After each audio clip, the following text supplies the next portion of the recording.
मानव में मन काम करता है। ए टू जेड काम मन के द्वारा होता है। जैसे घर में विभिन्न प्रकार का भोजन बनता है, लेकिन सब चीज़ कलछुल से चला जाता है।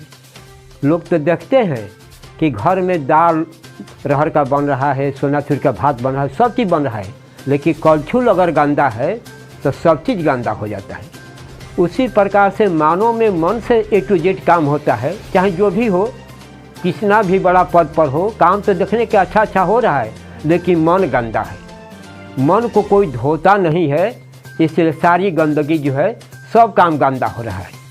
इसलिए कहा गया कि सिर्फ मन को धोना है। कबीरदास ने भी कहा कि मन मैला तन को धोए। जितने लोग उसके बात पर नहीं ख्याल देते हैं कि मन मैला तन को धोए, केवल शरीर को धोते हो और मन गंदा है। तो जितना मन गंदा होता जाएगा तो कर्म भी गंदा होगा, आयु छीण रोग व्याध उसका परिणाम भोगना पड़ेगा। इसलिए कहा गया कि आत्मा पर गया साधु हुआ और ब्रह्म में गया संत। उसी को हम कहते हैं आत्मा पर क्षत्रिय और ब्रह्म में गया जो उसको कहते हैं ब्राह्मण। तो यहाँ पर दिया कि आत्मा पर दिया गया तो क्षत्रिय, तो जो देखता है कि इसे आत्मज्ञान माने आत्मा का ज्ञान डायरेक्टर है, वहाँ पर जो है साधु हुआ, मान जो सध गया, सधने लगा। और जो ब्रह्म में गया वो ब्राह्मण, उसी कहते हैं संत। यानी जो तीनों गुणों से पार हो गया, जो शब्द पर चलने लगा, वो हो जाते ब्राह्मण। उसका भोजन सादा होता है। और जो आत्मा पर चलता है वहाँ पर उसको गुरु भगवान मिलते हैं। आत्मा हो या परमात्मा, उसको गुरु चलता है। गुरु ही भगवान है, गुरु पर ही संसार चलता है। तो जो आत्मा पर चला गया, यानी मन जब आत्मा पर चला गया तो वहाँ पर देखता है अपने को, तो वहाँ पर गुरु मिलते हैं।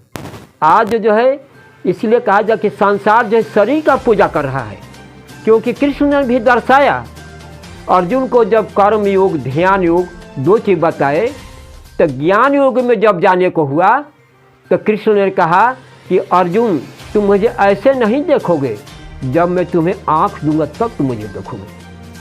तो जब अर्जुन को आँख दिए कृष्ण, तो वो अपने को जब देखे, आँख किसी के मिलता है पहले अपने को देखता है, तो जब अपने आत्मा को देखे, अपने को देखे, तब देखे कि उसमें कृष्ण बैठे हैं, तब कहे कि आप हमारे गुरु हैं, भगवान हैं। तो ये मैं देखता हूँ कि संसार का सारा आदमी जो है शरीर का पूजा करता है। राम हो या बुद्ध हो, कबीर हो, रविदास हो, यानी आत्मा का तो बनता नहीं है। तो संसार शरीर का पूजा करता है। कौन पूजा करता है? तो शरीर वाला शरीर का पूजा करता है। ये बताइए, घर वाले से न मिले, घर को पूजने से क्या होगा? संसार जो शरीर का पूजा करे, इसलिए कुछ भी नहीं प्राप्ति होती है। और जितने लोगों ने अपने को देख लिया, वो शरीर का पूजा नहीं किया, तो संसार की खराबी है कि मन को न धोना। दूसरी की चीज़ है कि आत्मा से शरीर है, जैसे कि बैटरी से मोबाइल है।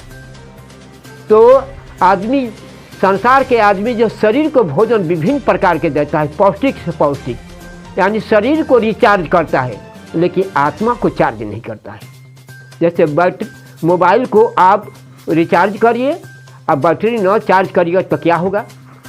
और अगर 10 दिन का मोबाइल है, अगर बैटरी निकाल दिया जाए तो मोबाइल का काम खत्म। ऐसे ही मानव का जो है आत्मा जब निकाल देता है तो उसकी मृत्यु हो जाती है, उसको कहते हैं। इसलिए जो है आदमी आत्मा को, जितने लोग थे, राम कृष्ण बुद्ध कबीर सीता सावित्री मेरी राधा, सब लोग आत्मा के चार्ज किए हैं। इसलिए कहा गया पहले लाना है मन को आत्मा पर, यही पूजा है सारा जगह। पूजा माने पुनः जाने को कहते हैं पूजा। माने मन संसार में सब में, हिंदू मुस्लिम सिख ईसाई सब में मन ही पूजा करता है। तो मन को आत्मा पर ले जाना ही पूजा है।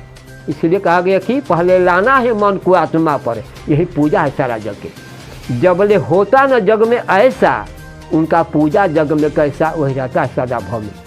हिंदू मुस्लिम हो सिख ईसाई, चाहे किसी राह का भाई, मन को लाना है, मन को लाना है तन आत्मा में।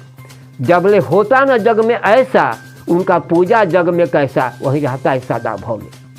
इसलिए आत्मा को चार्ज करना है और जितने लोग आत्मा को चार्ज किए प्रभुदेव उनको रोग दुख व्याध नहीं हुआ। जैसे कहा ना कि धन से इस संसार का घर बनता है, उसी प्रकार से जितने आदमी शक्ति रूपी धन इकट्ठा करेगा तो शरीर रूपी मकान भी बनेगा। लेकिन संसार में जो है अंदर से आदमी जो है धन इकट्ठा नहीं करता है, धन को अपना पूंजी माने खाता जाता है। तो ये बताइए कोई अपने अंदर का पूंजी न इकट्ठा करे तो उसका मकान कैसे बनेगा? अपने पूंजी को खा रहा है। इसलिए कहा गया कि जिस दिन लोग अंदर से धनी, उनका नहीं था कोई कमी। जिस दिन सृष्टि के शुरुआत में उनका लाख वर्ष का शरीर हुआ, उनका नहीं था कोई पीड़वा, बाहर में नहीं था कोई कमी। जितना होता गया धन छिड़वा, माने अंदर का कमी नहीं किए तो धन छिड़ उनका होता गया कमजोर शरीर, एक से एक आ गया कमी, रोग व्याध आयुपायु होता गया। अगर आदमी संसार के मानव, पहला काम है मन को साफ करना। दूसर की चीज़, अगर आदमी अंदर को न धन इकट्ठा करे तो दिन पर दिन शरीर की मकान आयु छीड़ रोग व्याध को संसार का कोई नहीं बचा सकता है। धन छीड़ आयु छीड़ होता ही जाएगा।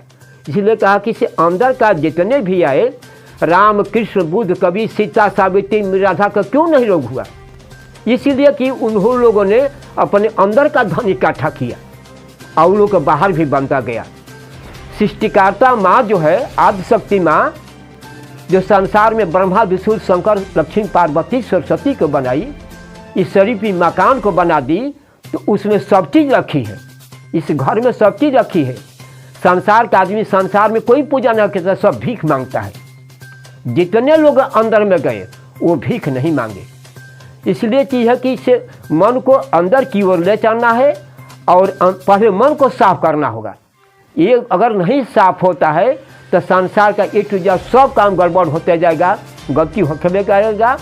अंदर में प्रकाश है, बाहर में अंधकार है।